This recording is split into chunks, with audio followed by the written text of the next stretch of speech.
Yo, welcome back to the Distance Project's Back to Basics series. We're at episode number 3. The gym's going to be loud, the video's going to be loud because traffic's happening, because the door is open, because it's spring. Video number 3, we're talking about feet and foot mechanics.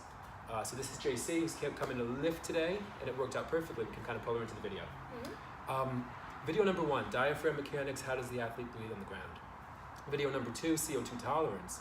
Video number 3, when you're working with runners or anybody that's going to be running, is A, are you as a coach looking at their feet?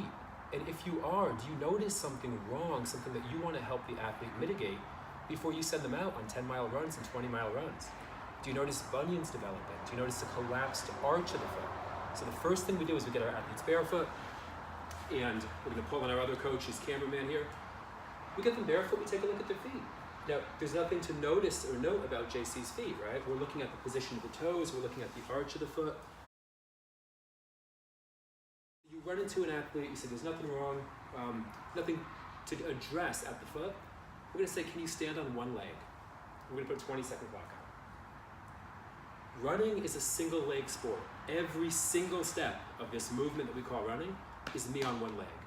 If this athlete can't stand for 20 seconds on one leg without being all over and everywhere, she totally can. Can we get her on the other leg? Awesome, so, and she can be here for 20 seconds. She's super stable, because that's where she's gonna land in every single step of that run. Awesome sauce, bang. So these are the first things you wanna look at, right? Take a look at your athlete's feet. We can go in a little bit deeper into what the development of bunions looks like and why that's not a hereditary thing. That's something you need to watch for from a movement pattern perspective. It isn't gonna correct itself while that athlete runs. What happens if the athlete's arches are collapsed? That's an upstream hip issue. That's how arches collapse. You can work on that. You can build programming to get those external hip rotators strong.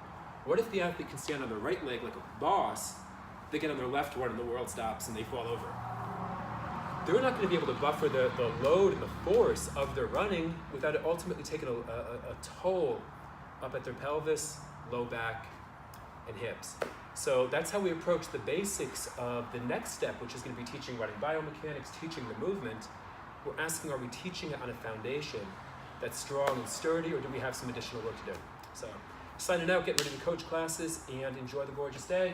Peace and out from the Distance Project.